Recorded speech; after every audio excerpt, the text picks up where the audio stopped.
Welcome to Rum In The Ruins. My name's Dr. Chris Waters. I'm the manager of the Heritage Department. With me over here is Desley Gardner. She's our Heritage Resources Officer. This is Rum In The Ruins. You have rum, most of you. Some of you. These are ruins. We have completed the task. So this is our weekly history, archaeology, conservation, culture talk. We do this every Friday evening during the tourism high season. What happens is we stand here, usually we're over at the Interpretation Center, but we have a special one for you tonight. And what we do is talk about the history of Antigua, the history of our beautiful UNESCO World Heritage Site. So we've got the Antigua Naval Dockyard, which we all know and love, but of course very important, the archaeological sites, the related archaeological sites where we're standing in right now, at the Blockhouse and over to Shirley Heights and these other military areas, the garrisons that are on these hills. And at a certain point, your eyes will glaze over, either from boredom or from the rum, at which point we will then take a break, we will grab our second drinks, and then we'll do the second half as well. The thing with Rum In The Ruins, one of the key reasons why we do Rum In The Ruins, and it's really good that we're actually up here today, is that this contributes, as part of the National Parks Authority, this contributes to the ongoing stabilization efforts of our ruins. So if you can see behind me, over here, the stabilization works trying to keep our arches from falling down, trying to arrest the amount of crumbling that is happening around here. So the money that you spent this evening goes towards those kinds of operations.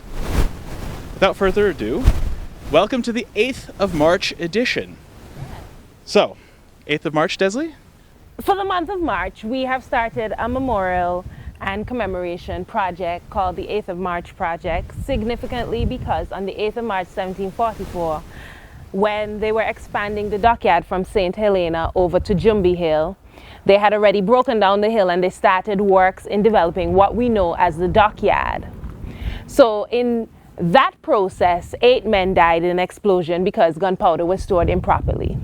And their names were Billy, London, Jameso, Dick, Joe, Scipio, Caramonte Quamano, and Jono. And these 8 men became our first iteration in our research of enslaved persons working in the dockyard.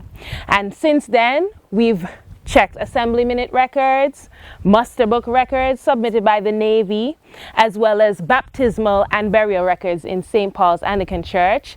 And we have now amounted to over 700 names and counting. And we have decided to bring that information and research to the people. This is so significant because we have known the names of Nelson, Collingwood, and all these other British naval officers that have been in the dockyard. But what is special about this project, it is naming and rehumanizing the enslaved men and women who worked in the Antigua Naval Dockyard. So this has been an exciting part of research for us because the names that we're finding are still existing in the community today, which really solidifies our continuous cultural landscape. Continuous cultural landscape suggests that the activities that happened here in the 18th and 19th centuries are still happening today. So not only as we are speaking about our traditional means of restoring our buildings and our ruins, but also in sail making, rigging, artificial work, and of course, all the different maritime practices, even joinery, wood carving, are still being practiced today. The most prevalent, as we can see around here, stone masonry is very essential to half of the work that we do here, especially when it comes to the Georgian buildings. But even as we expand to that, we're now understanding that these Georgian buildings that have been so famous for their Caribbean context are now even showing us remnants of West African architectural practices. Because we knew they influenced the architecture, but now that we're seeing traditional ways in the architecture that mimic what we see in West Africa, places like Ghana, Nigeria, and other coasts in the African continent, we are even more excited that this research is not only showing us names, but showing us traditional ways of our people. So the 8th of March Project is a culmination of all these different ways, cultural ways, and now names that we are really excited by because it changes the interpretation of this site and adds more value to the site, because not only are we having our European representations but also our West African ones, and we know that these two cultures had to integrate, had to come together to create what we love today. And these same people are still living, coexisting in this site, in the yachting industry, in the sailing industry, and we love our race time. So it's another way for us to celebrate the people who are all participating in it. So now that we are doing research, we are basically having equal representation of all the persons who interacted here at the site, and we're growing in knowledge. So the 8th of March project has really expanded. Basically, we say sometimes we've created a monster, right? Because what we really wanted to do was honor the lives that were lost in the development of the dockyard. But now that we're learning how their lives have inputted so much culture and traditional practice into this site, it makes us love the site even more. I mean, it's beautiful to look at. I mean, look at where we are, sitting down in grass, drinking rum, having fun. What? I feel like a spoiled baby.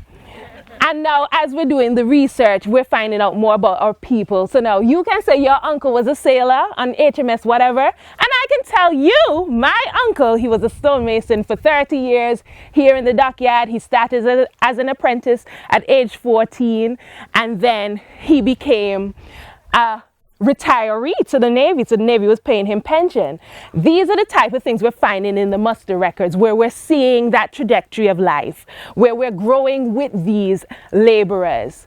And then to add more complexity to the history, we're finding out that they're apprentices, but then some of them were leased from plantations in Antigua and Barbuda, so they came over to the south of the island to work. And then we heard some were free. Some were rebels who left the plantation, heard how good life was in the dockyard, and was like, hey, I would like to work out here. And the naval officer was like, are you free? He's like, yeah. And he got work out here, and he ended up having a life, having a family. And the reason why we're here at Blockhouse is because we're extending the community. We know for a fact that Middle Ground was their communal space. Everybody knows where Middle Ground is? Yep. For those who don't know, Middle Ground is the middle hill ground between the entrance of English Harbor and Falmouth Harbor. The English are really good at naming things. Yes. They're so unique with their naming. So nobody would guess where Middle Ground was. It's in the middle, literally. So you can't get lost in Antigua, because that's the first GPS clue. So Middle Ground became not only the station for the West India Regiment and their barracks, but also the valleys there were also the communal home of these West African laborers and the escapees who practiced maroonage into this area. So now we are finding evidence of a communal lifestyle, not only through the records, but also we're using this project to connect oral histories. So persons who would have told stories. And we've been so excited about this because we've been doing community workshops where we're going into the communities through the 8th of March project and hearing these stories come into life from people who are in their 90s. You know, 96-year-old Miss Alice, she gave us some great stories, and she knew her aunt who was 94 in 1953 and was telling her stories that her grandmother had told her, who lived when there were soldiers up here at Blockhouse. Mm-hmm. And I want to tell y'all a joke, but I don't know if it's appropriate. Should I, Chris? Remember, we're being recorded. Okay, I'm going to tell it then. So, when you guys were coming up here, and I was so excited by this story because I love a good joke. So, when you guys were coming up here, you passed through a place they call Rotten Town. Can anybody guess where that part was that you were driving through? You know, just before you reach the base of the hill leading to Clarence House? Yes, Rotten Town. So, before you go up the hill, leading to Clarence House, that area, that little village, was called Rotten Town. So apparently the soldiers that were stationed up here, she said it was the 1830s. So, but she said it wasn't emancipation as yet. And they were working up here at the Blockhouse military complex. And they were part of the West India Regiment, so black soldiers. So these black soldiers, they decided that on their break, they got an hour break, They would go down to Rotten Town and chill in the taverns, have some rum like we're doing, you know. But they would overstay their time. And at the time, there was a governor over them called Governor Ross. So Governor Ross, he's looking around, he's not seeing his soldiers. It's time to get back to work. If it's one thing we knew for a fact, when you're working for the Navy, you're allowed to have your fun in your free time, go and live in middle ground, enjoy your cultural practices, but ensure that you get to work on time. And you do your duty and then go home. That's all they wanted you to do. Every man must do his duty or whatever Nelson said. I wasn't there. So these men, they're having fun in the tavern. You know, they overstayed the time. You know, they probably had a sundial watch. It was dark in the tavern. The sun wasn't shining on the watch, right? So they overstayed. And Governor Ross came down to the tavern and he knocked on the door. Boop, boop, boop, boop. Everybody's in there, you know. The girls are probably dancing to Lil Wayne or whatever it was. And the tavern owner came to the door and was like, who is it? He was like, it's Governor Ross. And the tavern owner said, well, I don't care if it's Governor Ross or Governor Ross. I'm not opening the door.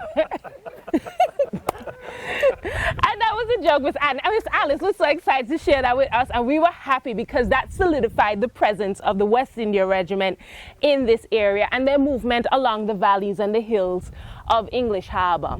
So that was exciting for us because this is what we need to solidify the research, connect these stories, because we can have all the records that the Navy gave and put into the muster books in their fancy handwriting that's hard to read, but we need to connect it with the stories of the people.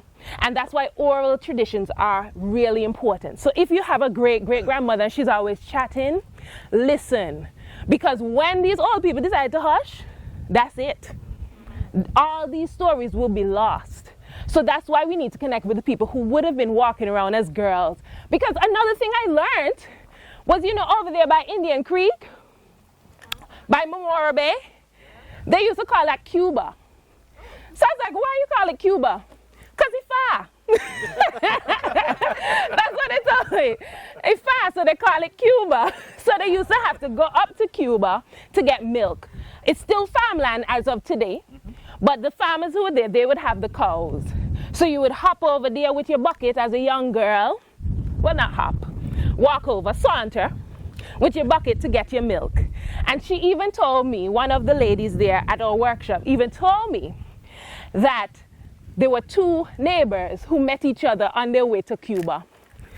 And they left their homes at 3 o'clock in the morning because in those days you had to move early so you wouldn't have to line up at the cow, I guess. I don't know. So you'd leave early. But they meet together and they start talking. So, you know, Miss Joy, such and such, and this happened.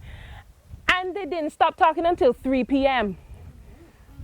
So they had to turn back and go home because they already missed the cow sharing of milk.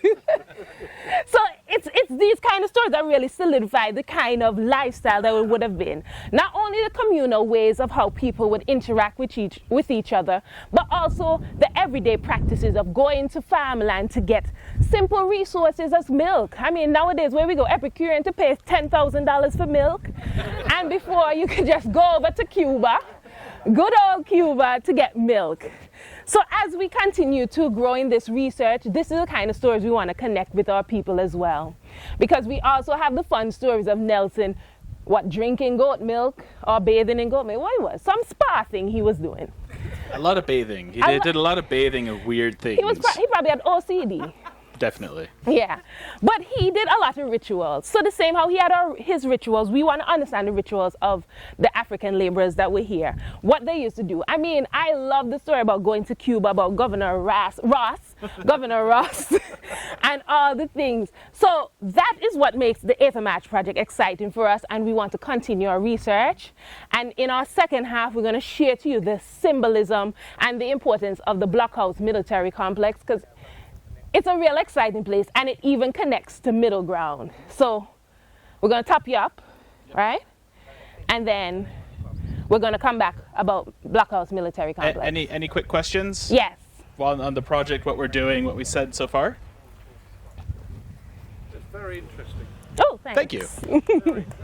You're having a good time? We've dazzled them, apparently. I have a question. Yes, sir.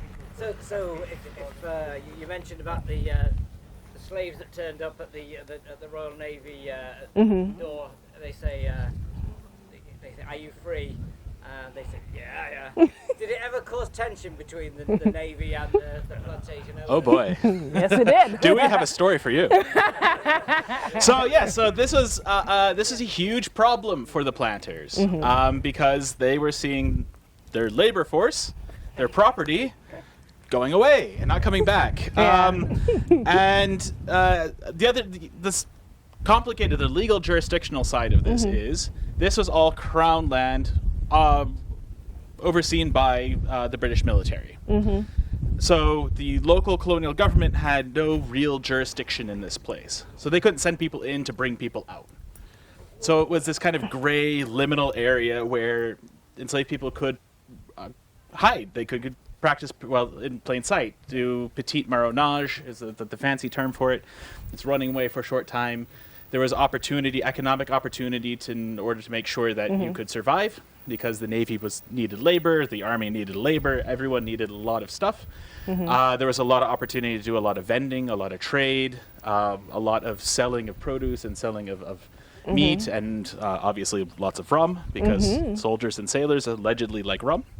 But what was, so it was such a big problem that in 1784, just right after the American Revolution had finished, and the only two islands that were not attacked in the British possessions during the American Revolution was Antigua and Barbados.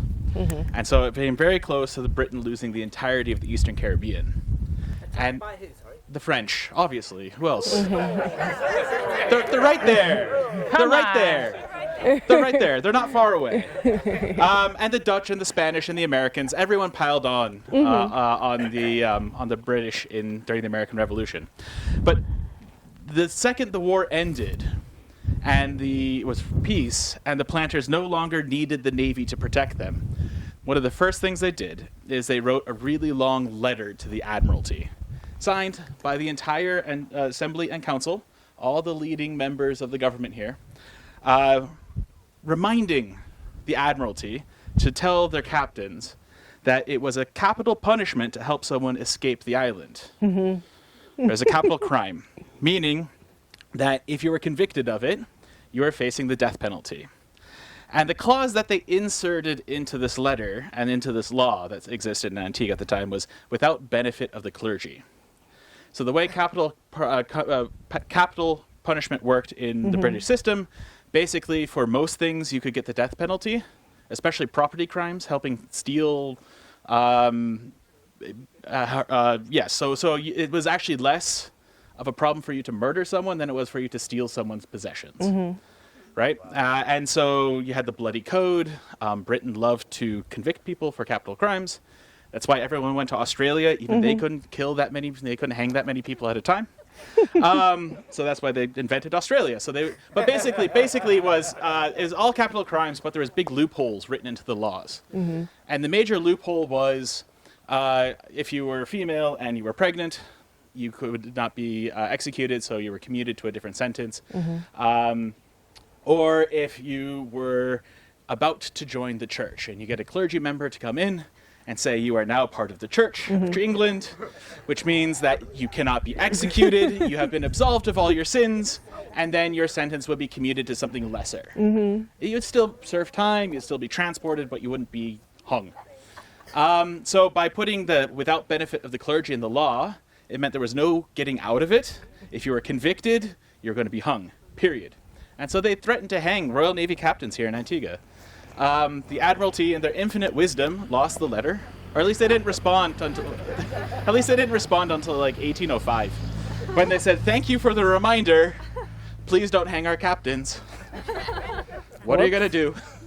But yeah, no, it was a serious issue. It was a serious issue here. But what it does is it creates these really interesting conditions where, as Leslie was saying, in the middle ground and even in some of the areas down here in like Jones Valley, where enslaved and free Africans were living, and they were once they were done with their labors, what their tasks that they were required to do, they were largely left to do whatever. They were not policed for tradition. They were not policed for culture. They were not policed for many of the other things that a lot of the laws in the country at the time were policing on the plantations and town spaces and things like that. So what it creates is this landscape, landscape of tradition and culture and this incubator for what becomes essentially Antigua and Barbuda today. Breakdown. Yeah. Break time. Let's get some. Let's fill you up with some more drink, and then we'll talk West India regiments. Woo!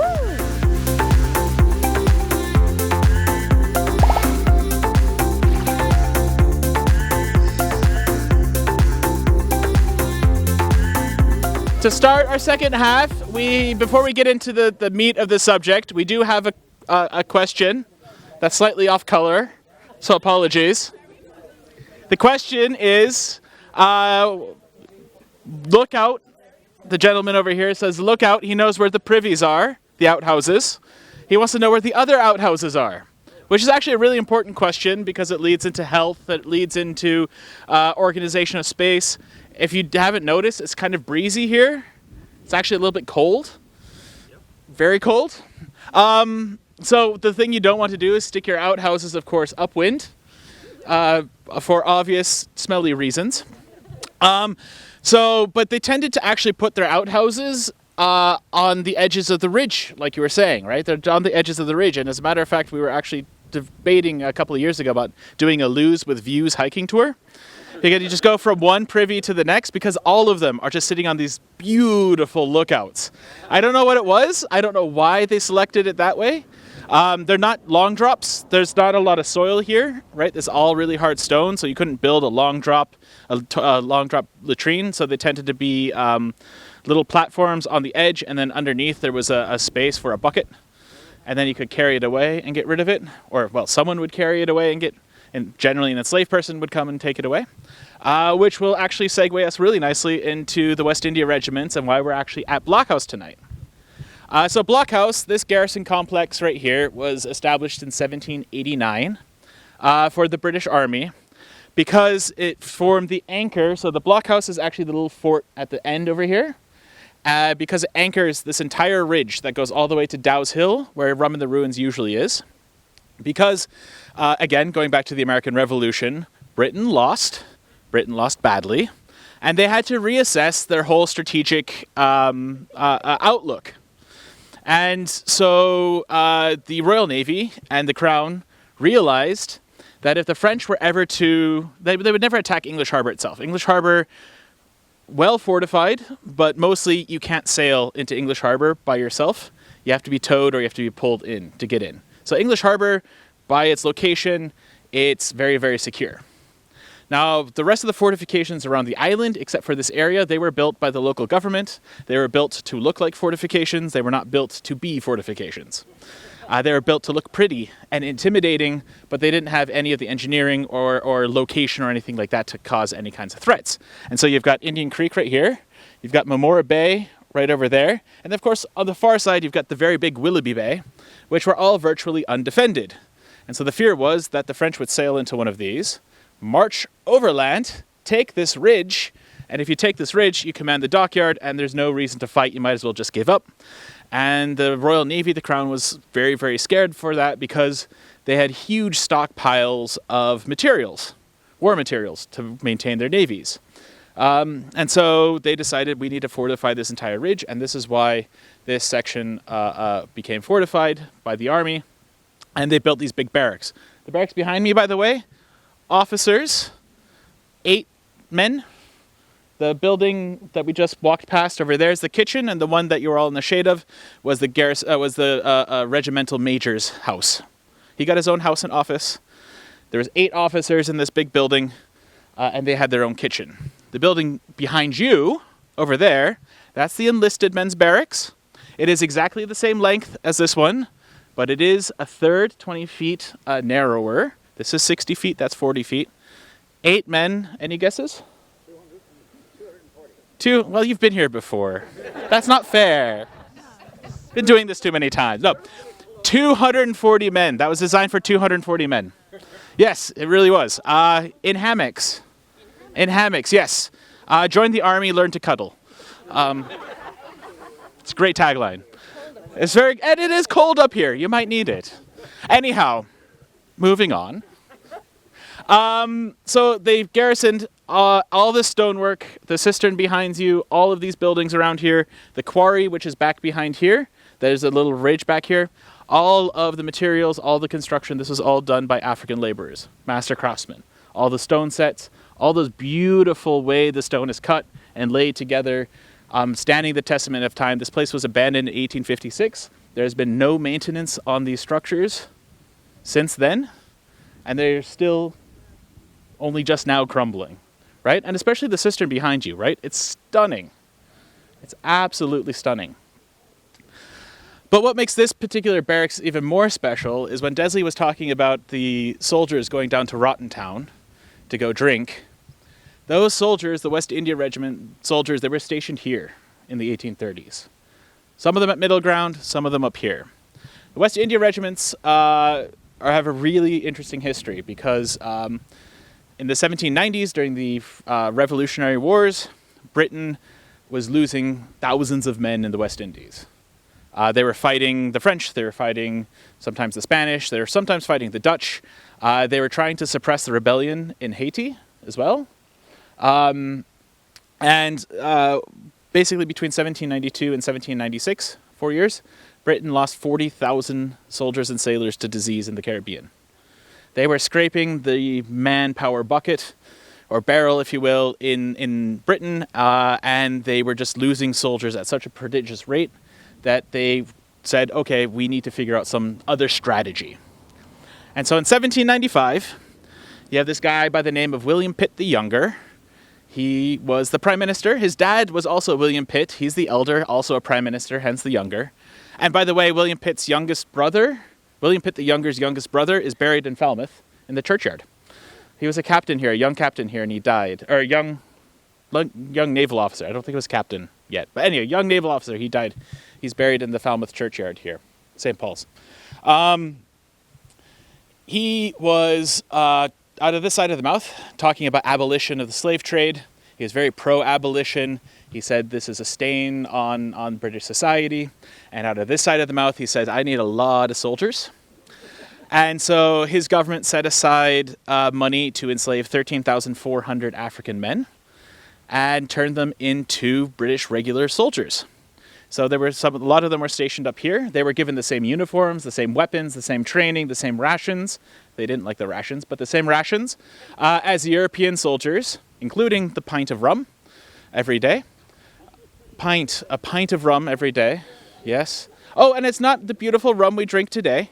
None of this 40% kind of stuff. It's like 80, 85% alcohol by volume. So just double the pint. It's 2 pints of Cavalier per day. To keep you... Yeah, exactly. And they were stationed up here. And with Pitt's signature, the British Crown became the largest slave owner in the world for about 10 years, 15 years. Because they basically enslaved these soldiers. They had already what was known as the King's Negroes. These were enslaved individuals belonging to the Crown, enslaved by the Crown, who were working in the dockyards, who were working in some of the other places. And then even more hidden, and we have almost no information on these individuals, they had pioneer battalions. So actually enslaved people owned by the Crown who were doing all the fatigue duty while they were out here, while the soldiers were stationed here. Caribbean's a little bit special in the British military because they, generally speaking, if you get a bunch of young men and give them guns and don't give them anything to do, they do dumb things. At least this has been several thousand years of data have gone into this. And so what they ended up doing, for the most part, in the military, they gave you what's known as fatigue duty. Mr. Brown can probably attest to this. It's stuff to make you do things so that you don't do dumb things. Generally, a lot of make-work projects. In the Navy, it's a lot of scrubbing decks. In the Army, it's a lot of digging trenches and then filling the trenches up again and then digging them again. Basically, just to keep you busy and tired. In the Caribbean, because there was an assumption that if you did a lot of hard work in the sun, you would die, all British regular soldiers were excused from fatigue duty, which just meant that they took their rum, and then they drank it, and then they looked for more rum, and they were pretty much just drunk most of the day. What they brought in were enslaved people to do all the other fatigue duty laborers. It's the cooking, the cleaning, the sewing, all the different duties that you had been expected as a soldier to do in North America or in Europe. All of that was taken away from you here, including for the West India regiments. But these enslaved people we have almost no records of because they were intentionally never written about. And there's been a couple of researchers recently have been looking into them. And what we're hoping to do when we expand this in terms of an archaeological side of this is to go down into these valleys and see if we can't find the remains of the villages and the places where they were living. Because the only place that they've been really located is in kind of oblique references and letters. And in, of course, budget books. Because every penny has to be accounted for. And for some reason, extra uniforms were being sent out here. Extra rations were being consumed. But there's never really an explanation for why. But it's just no one called it out on terms of corruption or anything like that. And the reason why was because they were feeding this essentially shadow army of people that were down here as well. So, back to the West India regiments. We know more about them. In 1808, under the Mutiny Act, which was every year, that was basically the Defense Appropriation Bill, right? Every year, most countries, they say, okay, the military gets X amount of money. We have to renew it every year because they consume a lot of money. In Britain, in the 19th century, it's called the Mutiny Act, which basically also set out all the rules about what you could do, all the things that you could do to get executed. And in that, they very quietly emancipated all of the West India Regiment soldiers. There's 12 regiments of them at the time. And, 1808. And that primarily had to do with the fact that conscription for the West India regiments was out of the transatlantic slave trade. And of course, Britain ended the British transatlantic slave trade in 1807. So for them, there were no more, they called them recruits. I don't think you could call them recruits, but that's what the term was, were coming in. And so they decided to get rid of it. Tiny clause, the soldiers had to serve for life still. They weren't free. They still were required to work and be a soldier. But they were actually stationed, but they were actually not considered property anymore. This whole time they were also pulling the same rations and the same pay and all of that as a regular British soldier, which is not to say that was great. It was really bad pay. I think in 1806 was the first time that the British regular soldier received a pay rise. The first official pay was in the New Model Army under Cromwell in the 1640s. He said that every soldier was to receive a professional army 8 pence per man per day, 6 of which was deducted. Obviously, you had to pay for your uniform and your weapon and your expenses and all of that. So the first pay rise was 165 years later is when they first got the next pay rise after that. So, incredible. But yeah, the West India regiments were pulling that. And one of the really cool things is, especially up here at the blockhouse, is these soldiers, because they were not doing fatigue duty, and these are West African and African men, they were able to, in their off times, continue their cultural practices, integrate with the communities that are in and around here, maintain cultural traditions. And as archaeologists, it's really hard to find specific things you can peg to a specific person or a specific practice. Because generally speaking, we all use the same stuff, and when it gets broken and thrown into a garbage pit, which is what we dig through, none of it really, it all looks the same. So trying to find something that you can specifically peg to or say, this is a survival, this is a traditional practice, this was used by this group of people is really difficult. Up here at Blockhouse, we have 2. The first one is on this pillar on the inside over here. There's a carving, 1 WIR, 1st West India Regiment, in the officers' quarters. It's the only carving we know of that's up here, the only graffiti that we know of that's up here. So it's the 1st West India Regiment, probably from the 1830s. It's visible still. Yep. The second one, which is just as cool, or maybe even equally cool, or better, more cool, is just on top of the quarry back here. It's a little hard to get to, so after this is officially done, and we're no longer liable, we're going to wander over that way, and if you follow us, that's on you. But what it is a it's a grinding hole. So there's a practice that comes out of North Africa, out of West Africa, especially in places like northern Nigeria and northern Ghana, where taking grains out of West Africa, taking different foodstuffs out of West Africa, to these communal grinding spaces for meal preparation, where you could interact with friends, you could interact with relatives, you could interact with family. One of these kind of very important places where culture is practiced, stories are passed on, and all of that. The West India regiments and the records from some of the diaries of some of the officers that were in charge of them, there were white officers, but they were writing. Oftentimes they were very much in favor of their soldiers. They loved their soldiers. Huge pushback, by the way, from the planters here. Hated the West India regiments because what they represented and what they were, which was black men under arms doing things that white men were also doing, and often doing them better, right? So undermining the racial hierarchies that they were that they built over several hundred years of enslavement. But the West India Regiment soldiers were also tended to be healthier. And this mostly had to do with the fact that when they were brought into the military, they were brought directly from West Africa. They were kidnapped as anywhere from between 14 and 40 years old, which meant they had survived childhood. They had access to good childhood nutrition. So they generally were better or more healthy than British soldiers, who tended to come from the poorest of the poor and the dregs of British society. And they took the rations that were given to them, salted meat, a pound and a half of bread, and every other day some dried peas, and said, this is gross. And they traded it away for food that actually tasted good, including some of the grains and things like that that would be processed in these grinding holes. And so basically, in the afternoons or the evenings when they weren't on parade or not on duty, you can feel, you can see, you can look that in this landscape, they were congregating, they were still practicing these things, they were still engaging in this kind of communal cultural experience. And so it's really, really cool. So there's two places in Antigua where we know these exist. One is at the Middle Ground Barracks on the other side of English Harbour, which was also a 1st West India Regiment barracks. And the other one's here, again, 1st West India Regiment barracks. So, did I miss anything, Desley?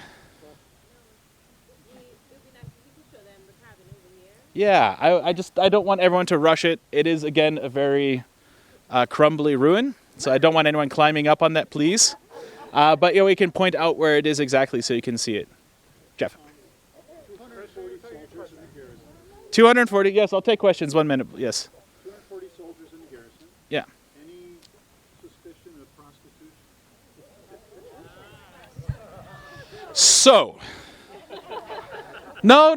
It's a good question. Where there are groups of men, there are usually groups of women. The fact of the matter is that for the majority of the occupation up here, it was during times of enslavement. Very likely, it's not just only prostitution, it's also rape and mass rape that was happening up here as well. Definitely down in the dockyard, we have stories of a crew would come in after a long voyage, and several women were just brought in. I don't think they had any choice of the matter. There's a lot of discussion. There's a lot of discussion in diaries and things of that of children being born out of these liaisons, and all the complications that come with racial categories, skin color, labor status. If you were free, if you were enslaved, if you were enslaved, who was the enslaver? Because of course your status was passed on through your mother, not through your father. So as a child, whatever your mother was, that was what you were.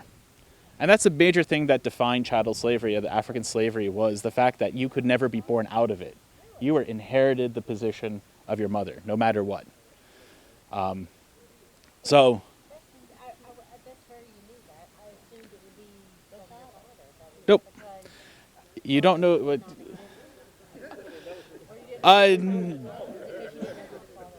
You could. It's because you. It's because you are thinking of people as humans, and they were not treated as or recognized as humans. They were treated and recognized as property. This is an exciting part of the 8th of March project. The question is, who would have taught the stonemasons to do this kind of work? And this is the exciting part about the 8th of March project, is that there are massive stonemasonry traditions coming out of Africa. Enslaved persons coming across, several of them would have been master craftsmen as well. And they would have brought their techniques and they would have brought their trades with them. It would have been blended with European trades and traditions and techniques as well. But this is all a blending of those two. So that's where this technique, that's where the skills would have come from, and the learning. And the stone, all the stone is actually from the quarry right back here. So it's all. So you have to imagine this hill was about 8-9 feet higher, and then when they leveled it off, because this is the parade ground. The other thing you have to do when you're in the military is you have to have a flat place where you can march back and forth in practice. So that's where they practice, where we're all parked right now. So if you ever feel like replicating that, I recommend coming up here at about 11 o'clock in the morning, marching back and forth for 4 hours. Yeah, and you have to do it in a wool uniform as well. Yes. What happened to the West Indian regiment? So the West Indian regiments, they continued on. They existed until they were disbanded in 1921. They were then reconstituted as the West Indies Regiment for World War II. And today, most of the defense forces and militaries in the region, even the defense force here in Antigua and Barbuda, recognize the West India Regiment as their ancestor, as their origin regiment. What was the status The Jamaican army still has uniform from the Western regiment. Yep. And the Barbadian police band, they wear them too. The 1850s version, the Zouave version. But yeah, so it was pared down to 2 regiments, and they split time between here and West Africa for most of the 19th and early 20th century. They fought in World War I. They went to Europe in World War I. They went to Africa in World War I. The regiment collected battle honors. They were a line regiment of the British military, with a long and very storied history. So when was the West Indian regiment reconstituted in the Second World War? Yeah. Then when was it expanded afterwards? It was when the Federation when the Federation happened, right? So this whole entity was administered as the British West Indies, and they had the single military. And when the country started breaking off in independence, they formed their own defense forces, and they took the regiments, and the defense forces grew out of the West Indies Regiment. Another little question. Yes. When finally did the Brits realise that marching up and down here in your uniform was not such a great idea?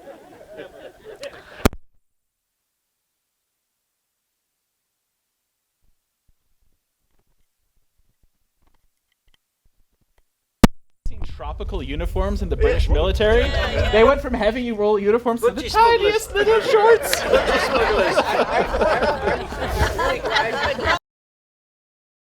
And long socks. And long socks.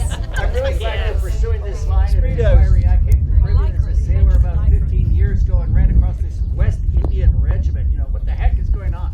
And I knew the British Empire got rid of slavery 30 years before the Americans even got into a war about it in the 1830s. But in slavery times, in times of enslaved people, the British Army are giving black men guns. And Robert E. Lee, the Confederate leader during the American Civil War, was asked about that possibility for the Confederacy. He said, we'd better make them citizens too. He had at least on the Victory were at least 7 West Indian men of African descent. So even on the Victory at Trafalgar, West Indians were represented. There's a really famous painting of when he was killed, right? Right? At the moment he was killed, there's one of the West Indian men is in that portrait. Cool. Chris, could I ask you the question? Yes, you had a question. Sorry, I completely got sidetracked. Of the 40,000 people, Yes. 40,000 soldiers that died, Yeah. how many died actually fighting?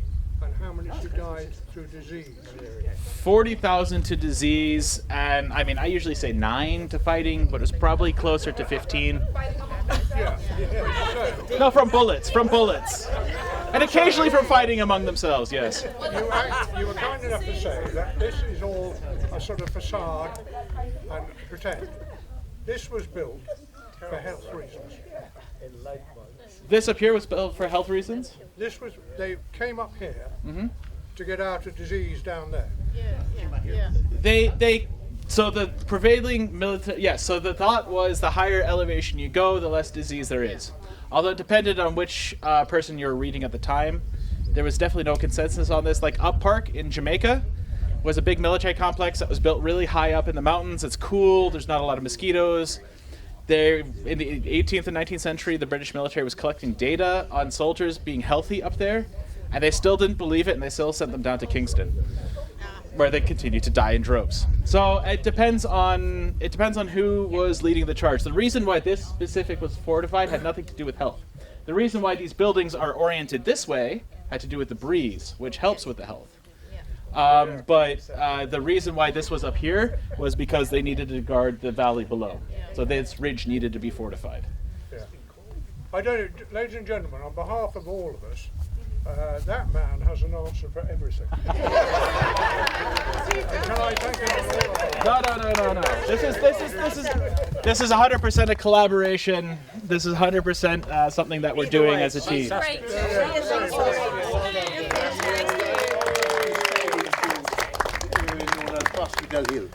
So this area doesn't tie into Hospital Hill at all, because Hospital Hill was for the Royal Navy.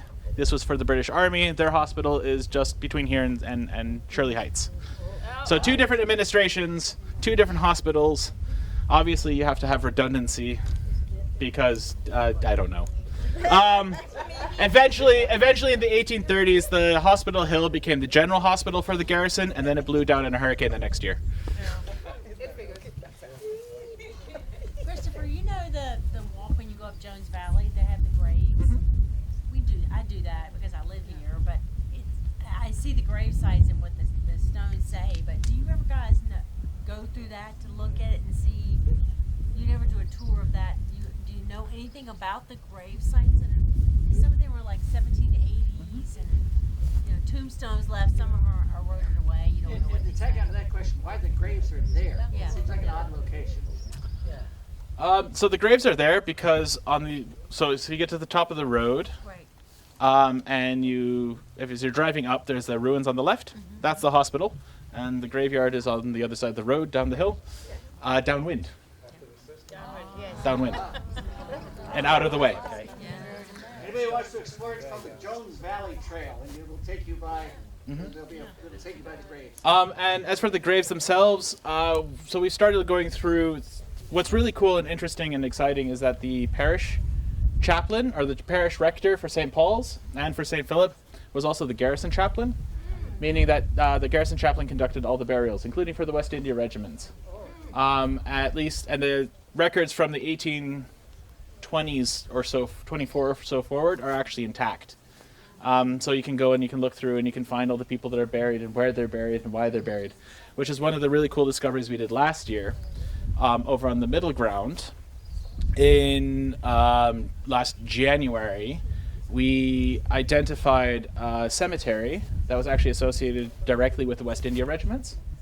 It is the only West India regiment burial ground we know of in Antigua, and it's the only burial ground that we know that everyone in the burial ground is of African descent. There's a couple of young girls, women, who were likely affiliated, probably family members of some of the soldiers, but of the 11 or 12 individuals that are identified in the records that we have so far, 8 of them are soldiers. On that note, we're going to cut it off officially. Thank you all for coming. We do this every week.